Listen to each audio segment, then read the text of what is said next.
if you have Python 3 installed by issuing the command python space ---- version. This should print out the Python interpreter's version if Python is correctly installed. We start by simply starting the Python program. The prompt, easy to recognize by its 3 angle brackets, allows to issue commands, invoke functions, or assign variables. For example, we can print "Hello World." We can assign 5 to variable a and print out the value of a. In the interactive mode, a variable will be printed out if it is the only text entered. This does not work when a script is run from a file instead of the interactive mode. To leave from this interactive mode, we have to invoke the exit function. Like in many other programming languages, function names are followed by round parentheses in which arguments may get passed from function caller to function. Here we do not pass any arguments to the exit function. In an earlier video, we used Python's interactive mode. However, for more complex scripts, we want to write down and save the script in a text file to run it anytime we want.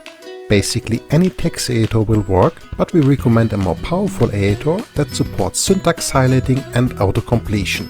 Pre-installed in a lab environment and used in this video is Microsoft's Visual Studio Code. For you working from home, Microsoft provides installers for Windows, Mac and Linux, as well as the source code under an open source license. The editor supports a number of different programming languages, so you have to either open an existing Python script, save a new file as a Python script, or manually enter the Python mode to enable all the goodies that support Python script editing. Also check that you have the Python extension installed in Visual Studio Code. Here I have already opened a Python script with some print statements and a variable assignment.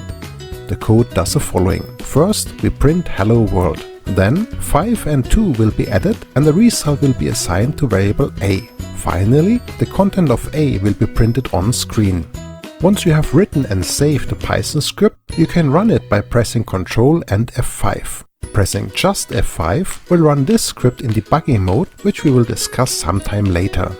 To see the output of the script and to interact with it, an embedded terminal window will open.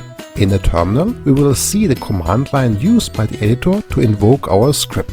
An actual command line invocation by hand would be much simpler by simply writing Python followed by the script's file name. Let's make this script more interesting by adding multiple arguments to the last print statement. Print takes a comma-separated list of arguments, which will be printed in sequence, separated by single spaces. The expected output of this new print statement will be a equals space 7. Let's copy this last print statement and modify the first instance by multiplying a with 3. Running this script again shows both a equals 21 and a equals 7. So a has not been changed by the print statement where we multiplied it by 3. In case you're wondering, spaces around mathematical operators like plus or multiplication do not matter for Python but may improve readability. Code shown in the first 2 lines first adds 5 and 2, putting the result into variable a, and then print out the value of this variable. We had a similar example in the previous video, so I won't run it now. Let's make things more complicated. Now we have an assignment in the second line. It will take the current value of a, which is 7, and subtract 2. The result, 5, will be assigned back to a, updating its value. The 4 print statements will show the value of a and the result of further mathematical operations. The last print statement will show that whatever happened in lines 4 and 5 did not change a. Let's see if Python agrees. The output of the 4 print statements are 5, 7, 3 and 5. Would you have known that without running the code? So far we have only worked with integer numbers, meaning numbers without fractions. Of course, Python supports numbers with fractions called floating point numbers or float for short. In Python, you don't have to assign a type like int or float to a variable. Python will deduce the right type from the variable's content. In the case where we assign a value to variable b, we take the existing value of a, multiply it with 2.5 and add 1.33333. Just like you learned in school, multiplication takes precedence over addition. We do not yet run this code, but add a few more mathematical operations and print statements. We have yet to see how division works. Indeed, there are 2 different division operators in Python. a single slash that performs a floating point division and a double slash that performs an integer division, rounding towards a smaller integer. This rounding towards a smaller integer becomes relevant for negative numbers, whereas 11 divided by 5 gives 2, minus 11 divided by 5 gives minus 3. Let's run the example code to see what that means.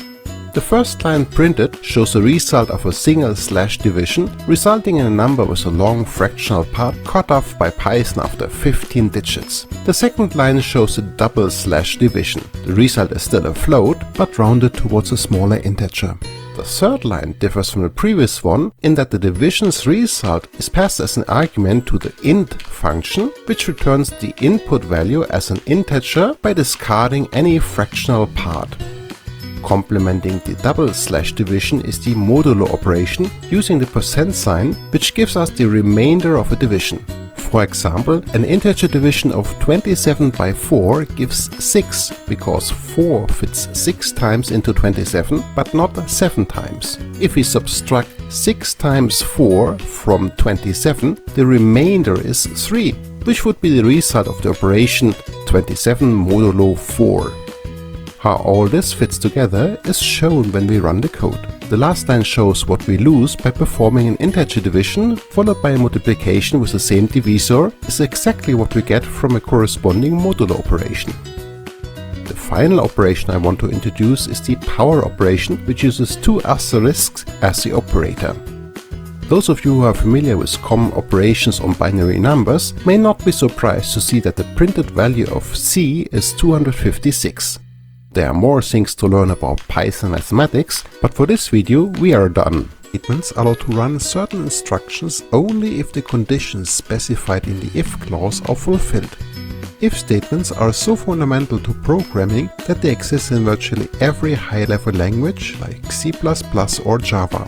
So, if you have learned any other programming language, if statements are probably nothing new to you. Therefore, I will introduce another concept in this video as well: blocks. A block is simply a sequence of instructions separated by line breaks. From the outside, it looks like one instruction only. This may sound fancy, but again is a fundamental concept in high-level programming languages. Many programming languages like C, C++ or Java use curly brackets to enclose a block, but Python is different. Python uses indentation, meaning even more white space at the line's start, to mark blocks. So, why do we need blocks? In the case of if statements, it allows to designate which code to run if the if clause's condition is met and which code to run afterwards, or if the clause's condition is not met. In the shown example, variable a gets value 11 assigned. The if statement in line 2 tests if a is larger than 7.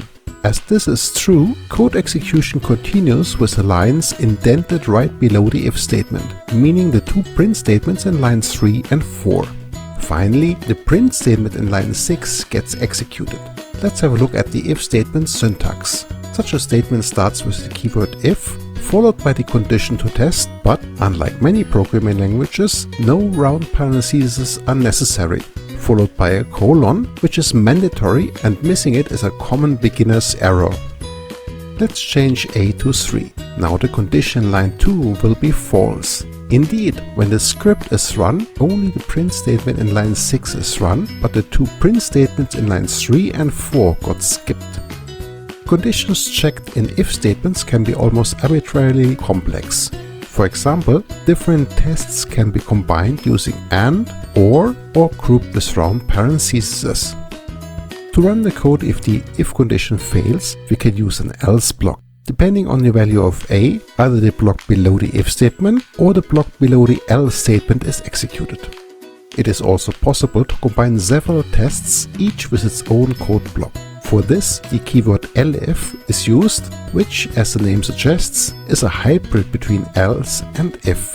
An elif has a condition to test and ends with colon, just like an if statement. There may be any number of elif statements, but they may only appear after if and before the final else. The else block is only executed if all of the previous if and elif conditions evaluated to false. Speaking of true and false, Those are the two values a condition as specified for a if or elif statement gets evaluated to. Based on the evaluation's result, Python knows whether to run or skip the code block of an if or elif statement. To make this clear, have a look at the print statement in line 2. This will print either true or false, depending if it is determined if a is greater than 6 or not. Likewise, instead of some condition to evaluate, we can immediately write true or false as a condition of an if or elif statement. In the shown example, the code in line 4 will always be executed, but never the code in line 6. Previously, we talked about if statements, where code was executed if a condition was met. This time, we will talk about a statement which will execute code repeatedly as long as a condition is met, the while loop. The syntax of the while loop is similar to the if statement, except for the change of keyword as seen in the example. Being a loop, the while loop's code block will get iteratively executed again and again. In the beginning of each new iteration, the while loop's condition get evaluated anew, and only if it does not evaluate to true, the while loop stops and execution is resumed after the while loop's code block. In the given example, we start with variable a being 5. The while loop's condition is to loop as long as a is larger than 0. The code block specifies to print the current value of a and to decrement a by 1. So what will this script print out? Running the script shows that the sequence 5 to 1 is printed but not 0. Is that correct? Yes. At the point in time when a became 0, the loop's condition no longer evaluated to true. Therefore, the loop stopped and this loop's code block was never executed with a being 0. The next example is more complex. Its purpose is to count how many bits are set in an integer number. How does that work? We have two variables, n and bit counter. N holds the integer value for which we want to know how many bits are set in a binary representation. Bit counter gets increased by 1 during the loop and eventually will hold this number of bits at the end of the execution. Let's have a closer look at the loop. It will run as long as n is larger than 0. As n will be integer divided by 2 in every iteration, the while loop is guaranteed to stop eventually. The interesting part is the modulo operation. It allows us to test if the lowest bit in n is set or not. If something modulo 2 results in 0, the lowest bit is not set. The only other possible value, 1, means the lowest bit is set. Note that we test for larger than 0 instead of equals 1, but for this particular scenario it has the same effect. The if statement's code block increases bit counter by 1 exactly when the lowest bit is set. The integer division by 2 operation is essentially a shift right operation, meaning we drop the lowest bit which just got tested and move all higher bits to one position lower. We can run the script for different values of n, such as 255 or 12. The results are, as expected, 8 and 2 respectively. Also, the script works for those values, it has limitations. Most importantly, the script will only work for non-negative integer values. Any other input, such as negative numbers, floats or strings, would cause either errors or, even worse, unexpected behavior. Previously, we talked about while loops, which were quite similar to if statements. Both while loops and if statements are similar to their counterparts in other programming languages, except for syntactical differences like the colon and the indented blocks. For loops are related to while loops, but instead of having a condition that is checked before beginning a new iteration, a for loop iterates over a collection of elements, and in each iteration the for loop's variable holds one element after another. There will be as many iterations as there are elements in the collection. This is different from for loops in many other programming languages, where a for loop iterates over a range of numbers. We will revisit for loops over collections in the context of lists in a later video, but for now we will look on how to mimic traditional for loops that progress from one integer value to another integer value in steps of 1. As mentioned earlier, a for loop iterates over a collection, and if we want to iterate from, let's say, 0 to 9, we need something that generates a collection of numbers 0 to 10. As this is a common requirement, Python has a built-in function for that purpose, range. The range function is a strange thing. Python's documentation describes it as a representation of an immutable sequence of numbers. The range function takes 1, 2 or 3 arguments. If you pass only one argument, such as range 10, this one argument is the stop value. The numbers generated by range will stop one short of the stop value. As the default values for start and step values are 0 and 1 respectively, it will generate numbers 0 to 9. If you pass two arguments, such as range 2,5, the first argument is the start value and the second one is the stop value, thus will generate numbers 2 to 4. If you pass 3 arguments, such as range 0, 10, 3, the first two arguments are as before and the third argument is the step value. Thus, this will generate numbers 0, 3, 6 and 9. But back to for loops. We have talked much about for loops without showing any. So how do we write one? Start with the keyword for, followed by a loops variable, for example I, followed by the keyword in, followed by the collection you want to iterate over, such as the numbers generated by the range function, followed by a final colon, which we already know from while loops. If we run this code, you will see that it prints numbers 0 to 9 as the range function stops right before reaching its stop value, which is 10 in this case. No start value is specified, so 0 is used. No step value is specified, so 1 is used. Let's take a slightly more complex example where we have a start value of 2, a stop value of 23 and a step value of 7. Range will generate numbers starting from 2, adding 7 in each step as long as it stays below 23. As I said earlier, we will revisit for loops when we will talk about lists. I want to talk about two more statements that are helpful for both while loops and for loops, break and continue. Break inside a loops block allows to immediately abort the loop and exit from it, even if there would be iterations left. So, in the provided for loop, we stop as soon as I modulo 3 gives 2, which is the case once I equals 14. For the while loop, we use the same condition, which becomes true with a equals 5. Continue stops the current iteration only to resume with the next iteration and the next value for the loop variable. As you can see in the for loop example, certain values like 14, 35, 56, 77 and 98 are not printed because taking them modulo 3 gave 2. Likewise, the while loop skips 5 and 2. We have seen print statements before where text in quotation marks or variables were printed out. In this video, we will look more into how strings can be written and used. Text in Python is delimited by quotation marks. Python supports two types of quotation marks, single and double quotation marks. In contrast to other programming languages, both work identical. You can choose after your personal preference or depending on if your text already contains single or double quotation marks. For example, if you want to print let's dance, then you can either use double quotation marks for the string and keep the single tick for the genitive s as is, or use single quotation marks for the string and put a backslash in front of the single tick to mark it as text and not as end of string.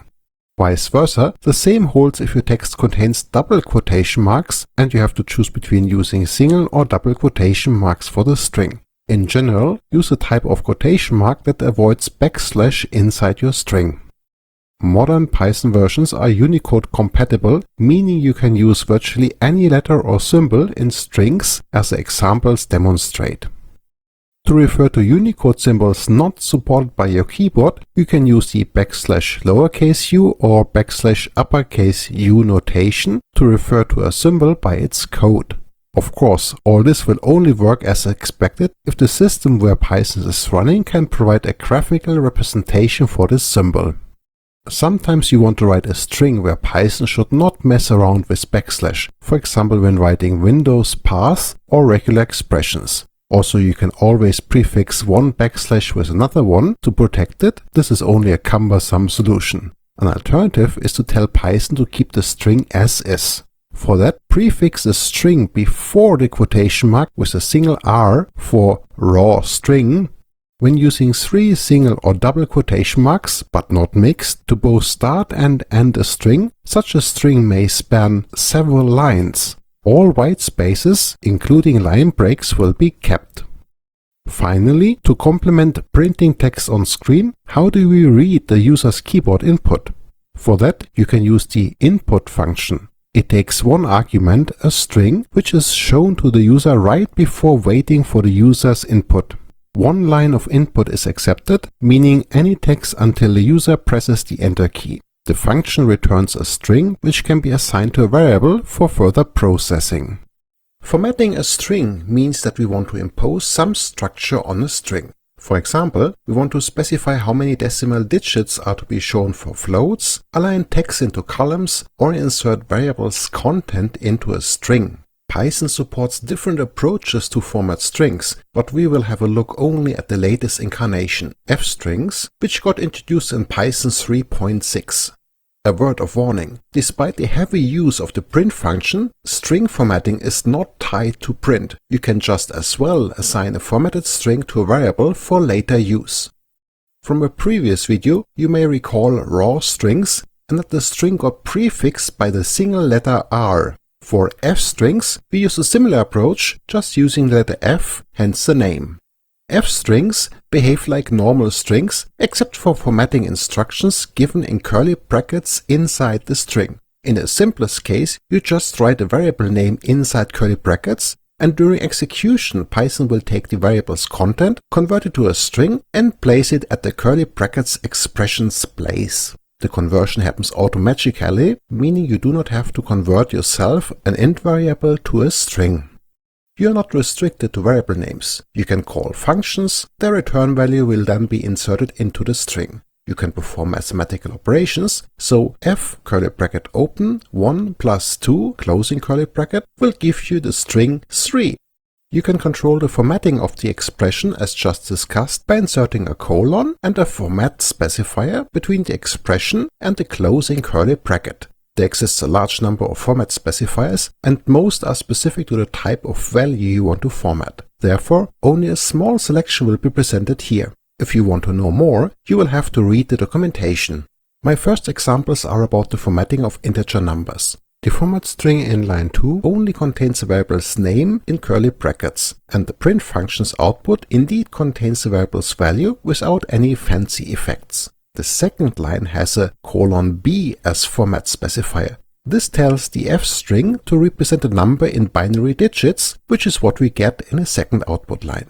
The third format string has :100 as format specifier. The number 10 states that the formatted variable should be fitted into a string of length 10 on the right side as per default. The O specifies that the number should be represented in octal notation. The vertical bars are there for you to see how wide the number's representation has become. Finally, we format the variable as a hexadecimal number as instructed using the letter X, fitting it into a string of length 4, but instead of padding with spaces, we pad with 0. Also, those format specifiers look cryptic, they are worth learning. Other programming languages offer similar formatting specifiers in their format instructions, as they all share a common history dating back to the 20th century C programming language.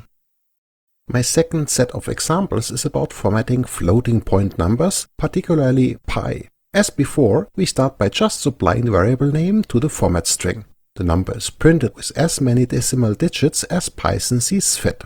Often we do not need so many digits, so a common use case is to limit the number of digits to, for example, 4 by providing the format specifier .4. The f is not strictly necessary, but it enforces that the number is written out in normal notation and not in scientific notation with an exponent. At the same time, I multiplied pi with 100 to get a few more digits before the decimal dot. The third output is similar to what we have seen before, as it combines padding with number of decimal digits. The f string is asked to format pi times 100 with 3 decimal digits and place a representation into a string of length 10 padded with spaces on the left side. Finally, we have strings to be formatted. Here I want to demonstrate how you can align the formatted variable inside a string of a certain length. In previous examples, when padding was used, the variable's formatted content was always aligned to the right side by default, but we can overrule this default by using arrow left, carré, also known as circumflex, and arrow right to align to left, center, or right, respectively. Those alignment specifiers come first in any format specifier. Of course, you can combine those alignment specifiers with the number format specifiers as we saw earlier, as demonstrated in the last line.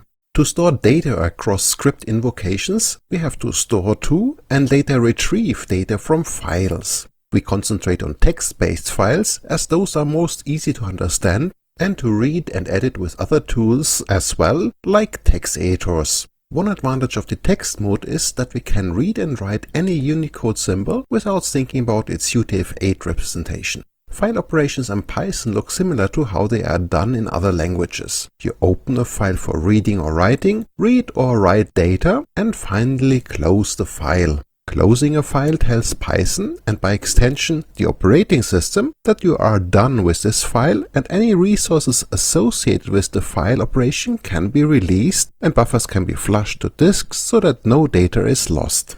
Opening a file is done with the open function, which takes at least one argument, the file name of the file to be opened. A second argument may be passed to specify which type of operation you want to perform, such as reading, pass string R, or writing, pass string W. By default, a file is opened for reading, preventing accidental write operations. The open function returns a handle to the opened file. This handle is then used to direct read and write operations to the right file and to close the file eventually. For closing the file, use the close function on the file handle. Writing matching close invocations to each open invocation is tedious and easy to miss. Luckily, Python allows writing code where it takes care of the closing of files. This is done with a with block, where the file is opened when entering the with block, available for file operations inside the indented code block, and gets automatically closed when leaving the code block. With blocks are not specific to file operations or open statements, but they are particularly useful here. The exact syntax of a with statement is as follows. Start with a with keyword, followed by the open statement as seen earlier, followed by the keyword as, followed by the variable name for the file handle, here f for file. For now, there is pass as the only code inside the code block as a placeholder for things to come. With blocks are cleaner, safer, and more Python-esque than open-close pairs, and therefore almost always the preferred choice. So, which useful things can we do with open files? We start by writing to files so that we have something to read later. First, we have to open the file in writing mode to be able to write to the file. We do that by passing the string w as a second argument to the open function call. W always erases any existing file with the same name and starts a new one. If you want to append to an existing file, use a instead. Then we can start by writing to the file. There are different ways available to write to text files, two of which are presented here. The first alternative is to invoke the write function on the file handle. This function accepts a string to be written. No line break will be written at the end, so any subsequent write operations will continue right after the written string. The second alternative is to use the venerable print function. To direct print to not write to screen but to the file, a special argument file equal followed by the file handle must be specified. Print then writes to the file just as it would write to screen, including the final line break. Note again that there is no explicit close call. The file gets automatically closed when leaving the with block. For reading from the file, pass R as the second argument. It is not strictly necessary as read mode is the default, but it makes your intentions clear to anyone who is reading your code. There are three different functions on a file handle to read data from. The most basic one is the read function. If no argument is passed, it will read the complete file in one big step and return a string. This may be convenient in some situations, but infeasible for large text files. The read function takes one optional integer argument which specifies how many Unicode characters, not bytes, are to be read. For example, a text file that contains 3 Swedish letters followed by a line break is 7 bytes large. read1 reads and returns the first Unicode character from the file O, which happens to be 2 bytes long. You can issue as many read calls as you like. Once the file's end has been reached, the return value will be an empty string. But as we are operating on text files, they are probably line-oriented too, so it will be more convenient to read one or several lines instead of one or several characters. For reading a line, there is the readLine function. It takes no argument and returns the next unread line, including the final line break. To quickly remove the line break, use the strip function, which removes any white space from a string's beginning and end. There's also an rstrip function that removes white space only from the right side. The last text reading function I want to present is readLines. Note the plural s in contrast to the previous function. This function here returns a list of all lines in the text file. Like for the read function, reading all lines of a file at once may be infeasible for large files. Now, lists are yet to be discussed, but we have already met for loops, so I can show you how to loop over the lines in a text file. Actually, the file handle from open and the for loop can work together directly, so we can cut read lines as the middleman. This has even the advantage that the file is not read completely in one step, but instead one line after another. It is time to introduce the most basic data structure in Python, a list, known in other programming languages as array. The idea of a list is to have a sequence of values, where values are addressed by their position in the list, starting at 0, counting upwards. If a list holds n many elements, the position or index of the last element is n-1. There are never gaps in the numbering. When you write a list in Python, put all elements inside square brackets and separate them with a comma. An empty list is just opening and then closing square brackets. In contrast to other programming languages, elements in a list can be of different types, like strings or numbers, just like shown in the example. However, most often you will have elements of the same type in a list. The print statement knows how to print lists and will print out a list almost like it looks in Python code. To learn how many elements are contained in a list, use the len function, which takes the list as its argument and returns the number of elements. To access individual elements in the list, you append, in square brackets, the elements indexed after the list's name, as shown in the last two print statements. Notice that to access the last element, we have to subtract 1 from the list's length. When I explained for loops in an earlier video, I introduced the range function that returns a sequence of numbers. Those numbers can then be used as indices to access the list's elements. In this for loop example here, range is told to run from 0 to the length of mixed list -1. When we run this script, all elements and their indices will be printed. However, range does not look very Python-esque. More elegant and compact is what is otherwise known as a for each loop. We instruct Python to iterate over all elements in the list. Instead of the earlier loop variable n, which held numbers starting from 0, here the loop variable element will hold one list element after another. How do we change values in a list? Like we retrieve elements from the list, we can also assign new values. However, this only allows to replace existing list elements. Using index 100 in this example would cause an error. Other ways to modify the list include using the function append, which, like the name suggests, appends the provided value at the list's end. If we want to append one list to another list, the function extend needs to be used. To insert a new element somewhere inside the list, the insert function can be used. It takes two arguments: the list index before which the element is to be inserted and the element to be inserted. Using index 0 inserts the new element before the first list element. Index 1 inserts it between the first and second element, and so forth. Sometimes you want to know if a value is contained in a list. For this, the operator in can be used. All we have to write is what we are looking for, followed by the operator in, followed by in which list to search in. All this evaluates to either true or false and can be used, for example, in an if statement as shown in the example. The example also introduces the index function on the list, which retrieves the index, meaning the position of the value passed as an argument to this function. Finally, to remove an element from a list, there is the remove function, where the element to be removed has to be passed as a single argument. Another common operation on lists is to sort the elements, such as numbers from smallest to largest. Python provides two sorting functions. One is the sort function of a list, meaning it is invoked by writing the list's variable name, followed by a dot, followed by sort. This function modifies the list. It will be sorted after the function call. The other sorting function is sorted, and it is outside of the list. This sorted function takes the list as its argument and returns the sorted copy of this list. The original list will not be modified. As sorted returns a new list, it is often used in conjunction with for loops. Here, the .sort approach would not work.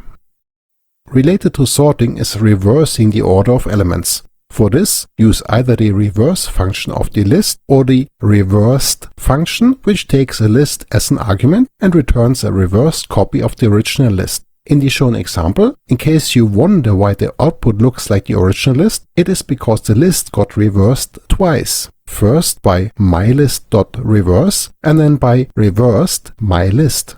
In the previous video, you got an introduction to lists, and if you have worked with lists or arrays in other programming languages before, there were few surprises. This video will be different because it will show which mathematical operations you can perform on lists in Python.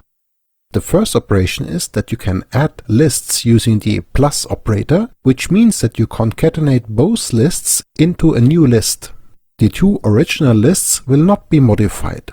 The second operation uses the asterisk to multiply lists. This operator takes a list as its first operand and an integer number as its second one. It will generate a new list that contains as many copies of the first operand's list elements in sequence as specified in the second operand.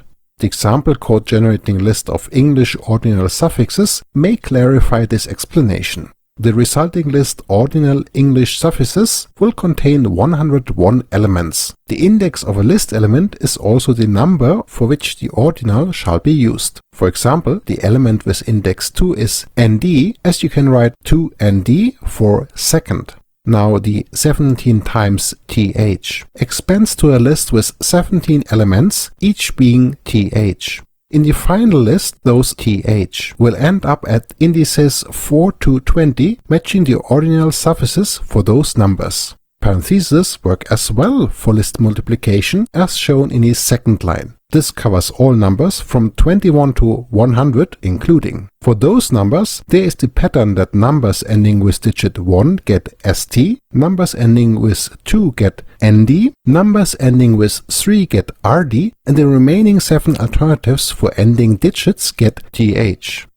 Let's run the code to see if my explanation was correct and you could follow it. Indeed, we get a list as expected. If you count accurately, you will see that the shown strings match the expected ordinal suffixes as they should. To make it easier to read and understand, here is some code that will print out human-readable text. In line 5, it starts with a for loop where the range is specified to start with 1 and end with the last index in the list. The print statement in line 6 will first print the for loop's variable n and then the corresponding string from the list ordinal English suffixes. At the script's end, the length of the list is printed. Running the code shows the output as expected, the numbers with their ordinal suffixes, and finally the list's length. In the first video on lists, I told you list elements can be accessed by the indices which start at 0 and run to the list length -1. Interestingly, strings work similarly, but here you can access individual characters using the square bracket notation. As we will see in this video, there are more similarities between lists and strings. Python supports negative indices as well. They can be used to refer to elements in the reversed order, where index -1 refers to the list's or string's last element, index -1 to the second to the last element, until the list's or string's first element, which gets the index minus the length of the string or list. In case you wonder, -0 is just 0 and thus refers to the first element. You can think of negative indices as a simplification for the computation of a positive index. If you would prepend len, string or list in front of the minus of a negative index, you will get the corresponding positive index for this element.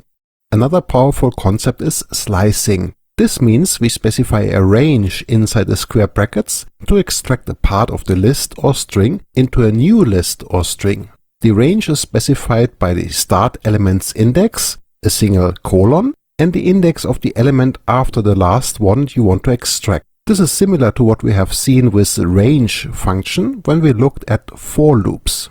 Therefore, to extract the elements with indices 1, 2, 3, we have to write the range 1, 4. If you omit the start index and just write 4, the slice starts at the very beginning of the list or string. If you write 1, it goes all the way to the end, including the last element.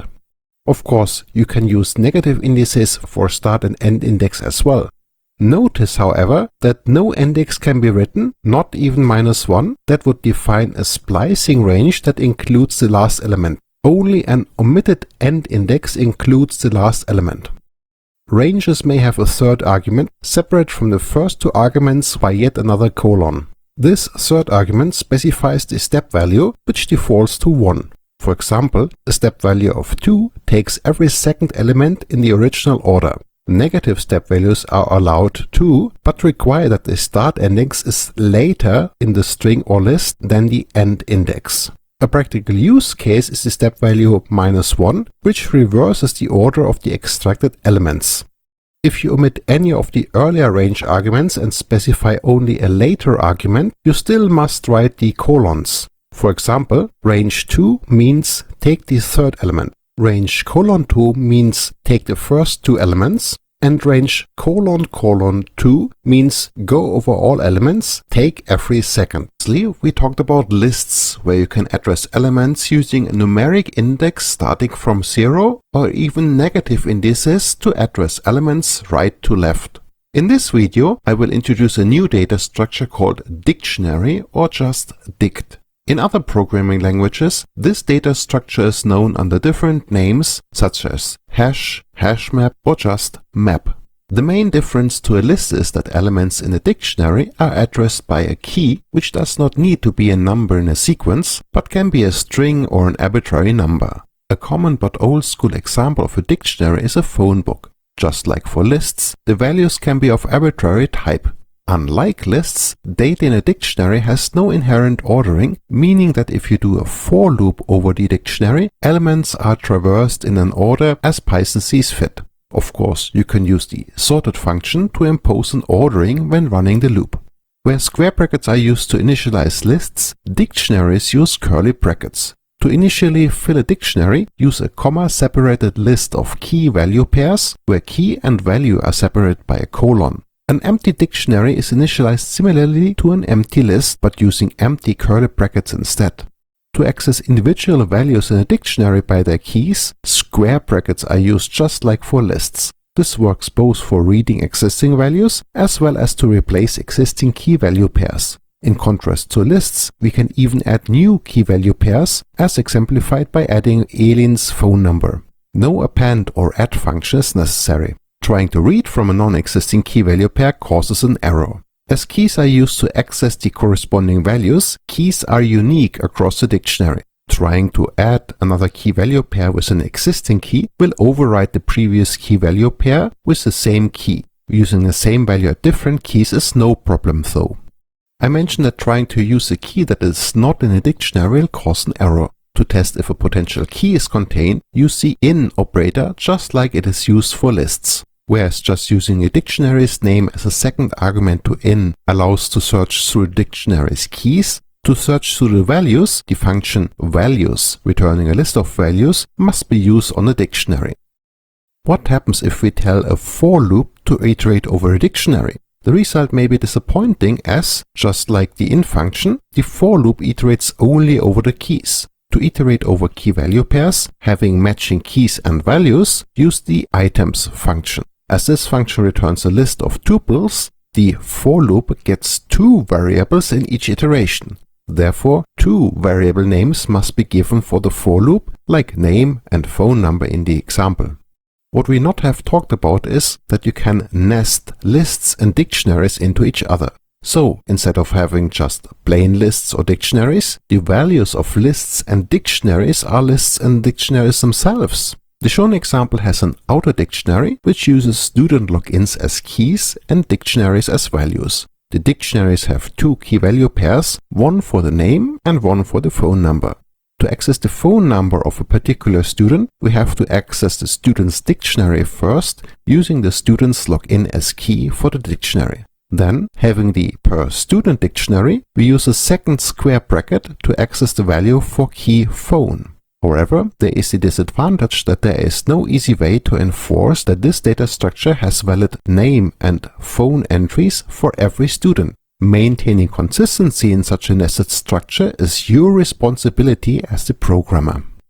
Finally, let's have a look on how to sort the phone book from earlier. I mentioned to use the sorted function, which you already know. The output seems to be sorted lexicographic by first name, meaning the dictionary's keys.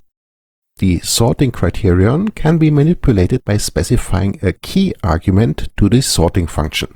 This key has nothing to do with dictionaries, which is easy to confuse. A key for the sorted function is how to tell this function which value shall be used when sorting the given data structure. Sorted expects as the value for the key argument a function which accepts one argument, an element from the data structure to be sorted, and which returns a value that sorted can use for the actual sorting process. We could define a function elsewhere in our Python file and refer to it here, but for the sake of compactness, I wrote an inline function using the keyword lambda. This sounds definitely complicated, so I encourage you to observe the following examples and try to figure out how they work. The first example states that the first value of the tuples returned by the items function, which happen to be the keys, are used for sorting. The second example states that the second value of the tuples are to be used, which are the values. The third example states that the values are to be used again, but the values are converted to integer numbers, making sorted to order the tuples using a numeric sorting instead of the lexical. If you have code segments that repeat themselves, maybe with little or no variation, then it is time to refactor those code segments into functions.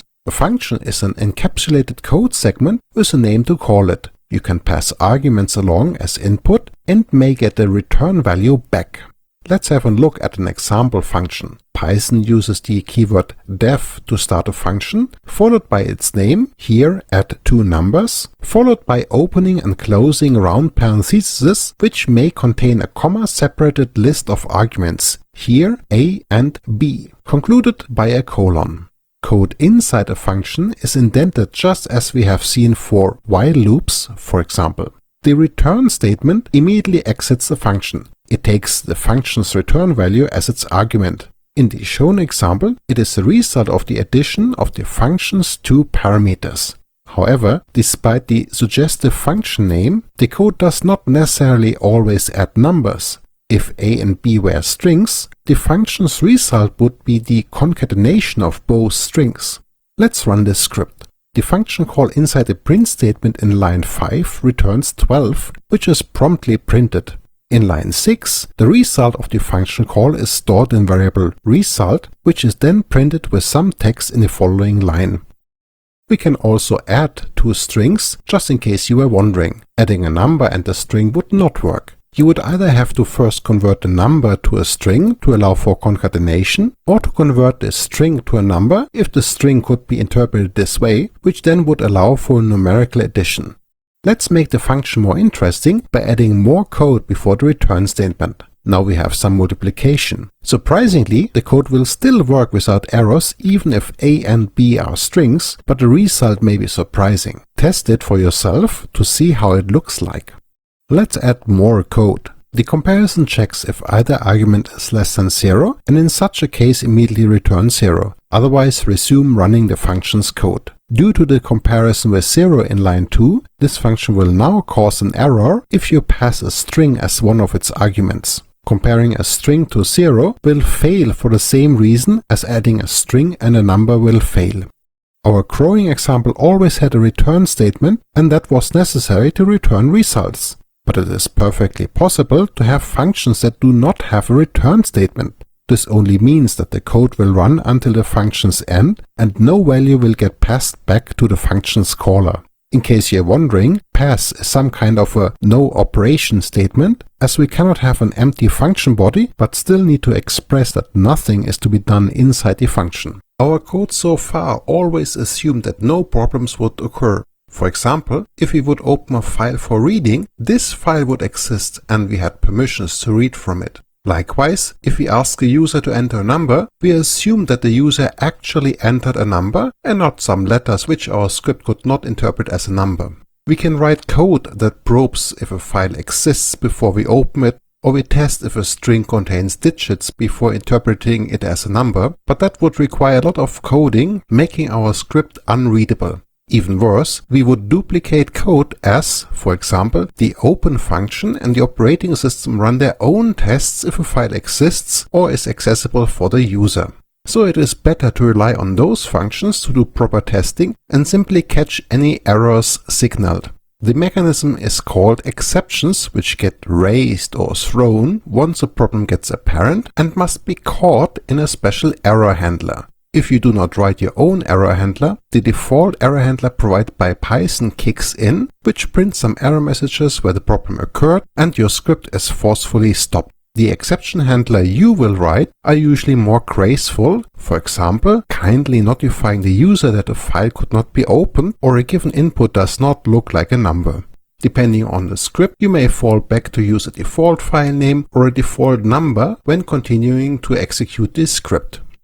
Exceptions are handled inside try except blocks. After the try keyword and a colon, any exceptions raised inside the following code block can be handled by your script. If no exception would be raised, the code would simply run through the block and continue afterwards. If an exception would be raised, it can be caught using one or several except blocks.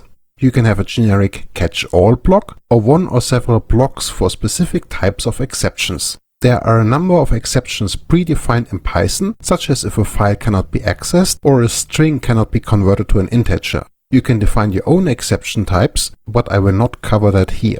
If you have the need to raise an exception, simply use one of the predefined ones. If an exception is raised inside the try block but not caught by any of the except blocks, the exception will continue to exist and will be eventually handled by Python's default handler for exceptions, forcefully stopping your script. To inspect the exception, you can get the exception object from the except statement. For example, you can retrieve the textual error message created when the exception was raised. There are two more optional statements to exception handlers. First, there is an else statement followed by a colon. The code following this statement will only be executed if no exception occurred during the try block's execution. Second, there is the finally statement followed by a colon.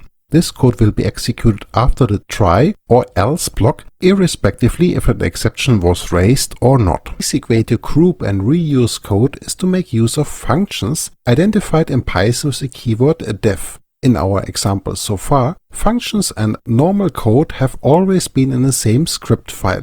This does not scale for large scripts, as it becomes really hard to keep track of all this source code. The idea with modules is to group code that belongs together and then can be reused in other scripts. A Python standard installation comes with a number of useful modules, but you can write your own as well. Modules are imported using the statement import followed by the module's name. The name is actually the module's file name, but without the py extension. Import statements are usually located at the very beginning of a Python script. Modules can be located in different places, which Python searches in case a script requests a certain module to be imported. Examples for such places include the Python install locations or the current scripts directory. As a Python module is basically just a regular script and its code gets run when the module gets imported, all its code is usually placed inside functions or classes. Complex modules can be composed of several files and subdirectories. I will not go into details how this is done. Instead, we will have a look on how to make use of modules and how to write simple modules ourselves. One example for a module, which is part of the Python installation, is the module sys. By writing import sys, we make this module available to our script. To avoid name clashes with the script's own functions and variables, accessing any function, variable or class of a module must be prefixed by the module's name followed by dot. For example, module sys provides a file object called stderr, which happens to be just the error output every program or script can use to print error messages. This file representation gets addressed by the module name sys, followed by dot, followed by the object's name stderr. So, to print out error output, we can either invoke the write function of the stderr file object or pass stderr as the file argument of the print function. Note the \n in the string passed to write. This function, in contrast to print, does not append a line break to the output. In case you want to import only a single function, variable or class from a module, we can do this in two different ways. Assume we only want to have function randint from module random. We can either import module random and then call function random.randint as just explained, or we can tell Python to only import this single function by writing from random import randint instead of the previous import statement. This function can then directly be used under its original name without prefixing it with random dot. I said before that simple modules are just plain Python scripts, but without any code outside of functions or classes. This example here is my own random number generating module with a random number function that returns a totally random number every time. As the file is saved as my own random module.py in the same directory as my main script, I can import it in the main script by just writing import my own random module. My random number function is now available under the name my own random module.randomNumber. Alternatively, I can just import the random number function via from my own random module import random number and then make use of it directly. Randomization is useful when programming games where you want to have variation to keep the game entertaining for the user. In this video, we will look at some functions provided by Python's random module. Although this module's functions are good enough for many use cases, the module is not suitable for uses within cryptography or security in general. But here we are talking about games only, so let's have a look at the first example. When programming a simple guessing game, where your game asks the user for a number between 1 and 5, your game needs to come up with a random number to compare the user's input against. For such a purpose, the random module has two functions, randRange and randint. randRange takes between 1 and 3 arguments, which have the same semantics like for the range function introduced in an earlier video, except that randRange returns only a single integer.